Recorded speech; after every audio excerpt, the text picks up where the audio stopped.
Hey folks, so another video here about Dyssynergistic Defecation. I think I posted my first video about 10 months ago, remaining hopeful and just showing that you're not alone and that everybody, well, not everybody deals with this issue. Obviously, it's very uncommon, right? So how am I doing after 10 months? Hopefully you've watched my other two videos if you're watching this one. So in the past 10 months, I know I had a video 5 months ago, and I should probably go back and watch it and find out where I was at there. But in the past 10 months, so first I got a diagnosis. We figured out what I actually have, which is Dyssynergistic Defecation type 3. So that was the first step. So for a lot of people, I know if you're struggling with these things, they're probably telling you have hemorrhoids or whatever, and that's what I was doing. I did banding, I did all that stuff before I actually started getting a diagnosis. So work with your GI doctor, and then hopefully you're in an area that's not like me, and I'm in Kansas, but the closest place that offers any of the testing is like 3 hours away. So first get your diagnosis, right? That's step one. Step two, once you have your diagnosis, that's when you can start setting up a treatment plan via your PT or your primary care doctor or your specialist or whoever, right? So for me, I take a daily osmotic laxative. Sometimes I'll take a higher dose if I haven't gone in a day or two and I'm kind of feeling it, right? And generally it'll cause diarrhea, so I gotta run to the bathroom, but is what it is, rather deal with that than the pain sometimes. So I take a daily osmotic laxative, and then on top of that I will do my breathing exercises. I'll do physical therapy. So the big thing here is to figure out what medications work for you, and then with your physical therapist, figure out what regimen you need to do to target whatever muscle. Now, everybody's completely different in this realm. There's so many muscles down your pelvic floor that can cause this condition, and so for me, it was the obturator internus muscle, which is one of your hip muscles. The crappy part about this muscle is you can only reach it from inside, right? So in order to release it, you have to do wand work or dilation, and then sometimes it might not even be that muscle, because if you've ever been through anything chronic, right, you have an issue with one muscle. Well, it doesn't necessarily mean that's the only muscle. That's just the big one, right, that you can target. So for me, we targeted that one for a while, seemed to be getting better, and then I'm still struggling. I've passed biofeedback therapy at this point.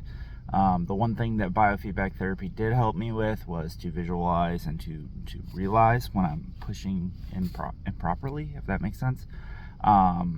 So right now, where I'm at in the journey is differentiating when it's muscle pain versus when it's like I actually have to go pain, right? And how I've figured out this situation. And again, if you're watching these videos, there might be a little bit TMI for a lot of people, but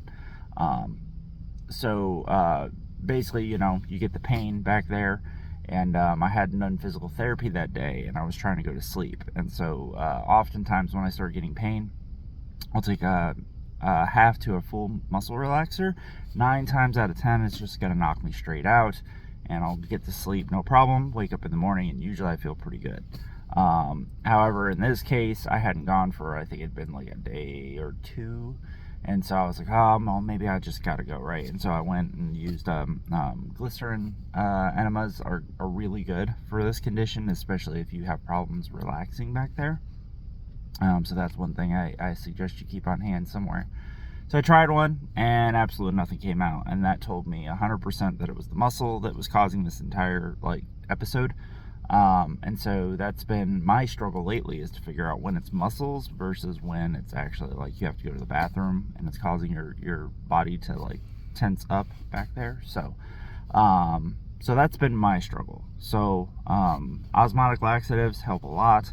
or whatever, do not recommend stimulants, because that's just going to mess up your gut terribly. And as a matter of fact, it teaches you worse habits. So osmotics at least work with your body to, you know, push water down there to help everything move out, which is what you kind of want. Because the whole problem with this condition is you can't relax your body enough to just let it do its natural thing, right? So, so whatever you need for that. Me personally would highly recommend finding a muscle relaxer or pain reliever, something that will at least help you get through those tough times. So, like for me, if I have the pain or whatever, usually I'm pretty good. Like even when I have the pain, I can usually function. I would say at about 70%. It kind of distracts me a bit, but I can kind of force my way through. But the muscle relaxers really help on those nights, like where you're like, oh my god, I just need something to help me pass out, right? And then 3, find a PT that listens to you. This is a long-term condition, like it is.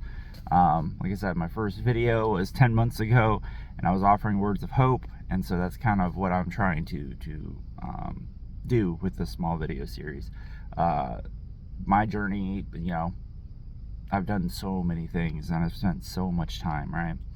A lot of research, a lot of talking to my PT, coming up with regimens. She is always positive, always 100% positive, and she said, like, I've come so far from how I started, right? Which I have.